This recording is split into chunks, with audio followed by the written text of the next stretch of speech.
Bab 76. Penyelesaian misi pertama. Memindahkan poin energi dari satu papan ke papan lain ternyata sangat mudah. Cukup menempelkan keduanya dan menggesekkannya seperti saat menggesek kartu pembayaran, dan ting! Energi langsung berpindah. Julinger, yang masih pusing dan setengah linglung, hanya menurut saja. Ia tak terbiasa berpikir panjang jika Wei sudah memberi arahan. Maka, ia mengangkat papan energinya, lalu menggesekkan ke papan milik Wu Tianlu, yang kini sudah tak bernyawa. Dan pada detik berikutnya, matanya langsung membelalak. Cahaya putih lembut dari papan energinya berubah menjadi emas menyilaukan.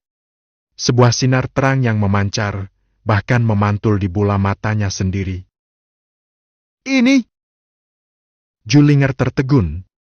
Wei pun terdiam, ikut terkejut.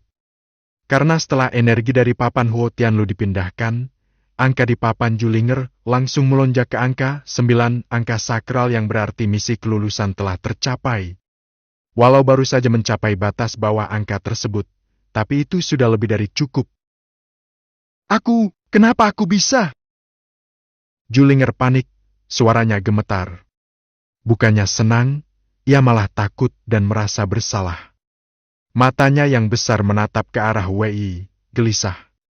Baru sekarang ia sadar papan energi Huo Tianlu seharusnya adalah hak Wei. Wei lah yang bertarung habis-habisan dan mengalahkan musuh itu. Tapi sekarang, justru ia, Julinger, yang lebih dulu menyelesaikan ujian masuk ke dalam murid inti. Dan saat itulah, suara menggelegar tiba-tiba bergema di langit dimensi rahasia. Telah muncul satu peserta pertama yang berhasil menyelesaikan misi. Ketika jumlah peserta yang berhasil mencapai angka 100, ujian ini akan berakhir. Namun sebelum itu, apabila papan energi peserta yang berhasil direbut oleh orang lain, maka ia akan kehilangan kelulusan dan posisinya. Lalu, langit terbuka dan sebuah papan raksasa muncul melayang di udara. Daftar nama besar, terang, dan mencolok. Namun di sana, hanya ada satu nama saja. Julinger. Dalam sekejap, seluruh murid di dalam dimensi rahasia geger.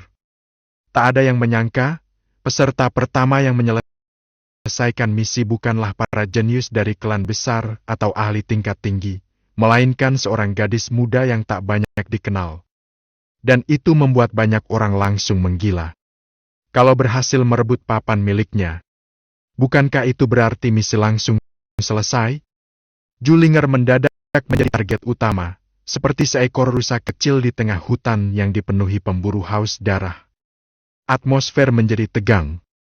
Aura kompetisi berubah menjadi perburuan. Sementara itu, Julinger yang kini terpampang namanya di langit hampir menangis. Wei Dage, bagaimana kalau kita tukaran papan energi saja? Ucapnya lirih dan penuh rasa bersalah. Ia sungguh merasa seperti telah mencuri keberhasilan milik Wei. Wei yang mendengar itu, tak bisa menahan tawa kecilnya. Tukaran? Memangnya ini kado ulang tahun? Memangnya tidak bisa? Julinger tampak bingung, wajahnya merah. Kalau begitu, mungkin kau saja yang pindahkan semua energiku ke papanmu. Wei hanya bisa menghela napas sambil menggeleng pelan. Kau ini bodoh atau terlalu baik, ya? Tak apa, aku bisa menyelesaikan ujian ini. Kalaupun lebih lambat sedikit darimu, itu bukan masalah besar. Yang penting kita berdua sama-sama masuk 100 besar. Itu sudah cukup. Ia menepuk kepala Julinger dengan sayang, lalu menatap ke langit ke arah papan nama raksasa yang kini memamerkan nama gadis kecil itu kepada seluruh dunia. Tapi, kau sadar gak? Sekarang semua orang sudah tahu namamu. Dan siapapun yang merebut papanmu akan langsung lulus.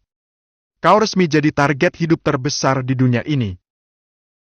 Wei mengusap dagunya, seolah berpikir keras. Aku ada ide. Sebuah suara santai menyela, membuat suasana mendadak cair. Siapa lagi kalau bukan Gong Yang Bao si cerewet, yang selalu muncul di waktu tak terduga. Wei Yi menoleh dan melihat bahwa keempat saudara Gong Yang sudah menyelesaikan urusan mereka.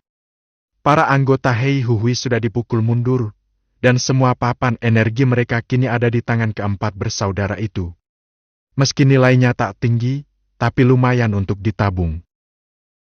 Kau ingin memancing mereka datang dengan memanfaatkan nama Julinger, lalu kita balik menjebak mereka? Wei Yi menyipitkan mata, tersenyum licik. Tepat sekali. Gong Yang Bao mengacungkan jempol. Jadikan gadis ini sebagai umpan emas, dan biarkan para pemburu datang dengan rakus. Lalu, mereka semua jadi papan energi baru buat kita. Wei Yi tersenyum tipis. Perburuan ini baru saja dimulai. Benar sekali. Seru Gong Yang Bao dengan semangat. Dengan junior perempuan ini memancing para serakah keluar dari sarangnya, kita bisa langsung beraksi dan merebut balik papan energi mereka. Kalau beruntung, mungkin dalam setengah hari saja kita semua bisa menyelesaikan ujian. Wei Yi mengangguk perlahan, lalu menoleh ketiga saudara Gong yang lainnya. Bagaimana menurut kalian? Belum sempat dua yang lain bersuara, Gong Yang Jingsi sulung dari empat bersaudara sudah melangkah maju dengan tenang. Kami telah menyetujui untuk membantumu. Maka apapun rencanamu, kami akan ikut. Perintahmu adalah komando kami. Dia menepuk bahu Wei Yi dengan percaya diri. Itu urusan, guci malam atau apapun itu, nanti sajalah. Ambil nanti pun masih sempat, bukan? Wei Yi terdiam sejenak, lalu tertawa pelan. Benar juga. Jika dibandingkan dengan guci malam misterius yang jadi salah satu misi, mengamankan tiket masuk ke dalam sebagai murid inti jauh lebih penting saat ini. Sementara itu, di sebuah perbukitan tinggi di sisi lain dimensi rahasia, Zhao Yuanji, salah satu tokoh utama dari Black Tiger Society, tengah memimpin belasan anak buahnya membantai kawanan binatang buas. Tiba-tiba, KRRAK, sebuah manik jimat yang tergantung di dadanya pecah dan hancur berkeping-keping. Ia langsung menunduk. Wajahnya berubah gelap. Wu Tianlu, apa dia mati atau sudah dipaksa keluar dari dimensi ini? Tak lama kemudian, terdengar gaung suara dari langit. Sebuah pengumuman. Seseorang telah menyelesaikan ujian pertama. Zhao Yuanji mendongak. Di langit yang terbuka, papan nama besar tergantung megah. Satu nama terpampang jelas. Julinger. Alisnya langsung berkerut. Julinger, sepertinya dari Akademi Jenuh.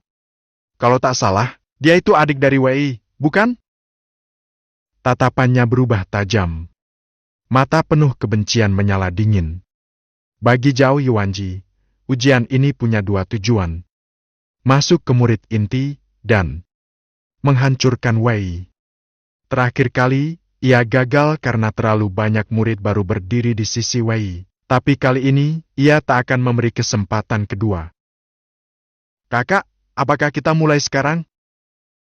Bisik Lei Yuan, orang kepercayaannya. Zhao Yuanji mengangguk dingin. Sebar jimat pelacak. Aku ingin tahu posisi Wei secepat mungkin. Kumpulkan semua orang di sekitar sini. Kita akan selesaikan urusan ini sekarang juga. Tatapan membunuh terpancar dari matanya. Di puncak tebing tinggi curam jauh dari sana, seorang pemuda berambut hitam duduk dengan santai di atas batu besar. Tak memburu binatang, tak menyerang siapapun. Ia hanya tidur. Tidur nyenyak, seperti tak ada ujian sedang berlangsung. Beberapa peserta yang lewat sempat melihat papan energinya menyala terang. Tapi begitu menyadari siapa pemuda itu, semua langsung berpaling dan kabur. Tak ada satupun yang berani mengusiknya. Karena mereka tahu orang ini bukan sosok biasa. Setelah beberapa waktu, pemuda itu perlahan membuka matanya. Mata hitamnya menatap papan besar di langit. Ia menguap malas, lalu bergumam pelan. Sepertinya sudah saatnya. Bagaimanapun aku sudah terima 10.000 tel perak dari Yuan Bei. Tak mungkin mengecewakan klien, bukan? Lagi pula, kalau aku berhasil rebut papan energinya, Masuk ke daftar lulus juga gampang. Dengan suara serak penuh kebosanan, ia menyelesaikan kalimatnya. Dan kemudian, tubuhnya perlahan menghilang, seolah menguap ke udara. Sementara itu, di kedalaman terdalam dari dimensi rahasia, di hadapan sebuah kuil kuno yang tertutup rapat, Chu Dazhong, bersama belasan bawahannya, tengah menyerang formasi pelindung kuil tersebut. Deru ledakan dan aura kekuatan memenuhi udara. Qiu Ping, orang kepercayaannya, mendongak melihat papan di langit, lalu tertawa kecil. Bodoh! Baru selesai satu misi kecil saja, sudah pada geger seperti ayam kehilangan induk. Tunggu saja. Saat aku mendapatkan Yao Gu Jihu Guci tulang iblis, aku akan menjadi penguasa sebenarnya dari seluruh sekte bawang. Ujian ini hanya permulaan. Tawa dingin bergema di tengah heningnya reruntuhan. Bab 77, Orang Sial dan Orang Beruntung. Hei, hei, hei! Gadis kecil manis,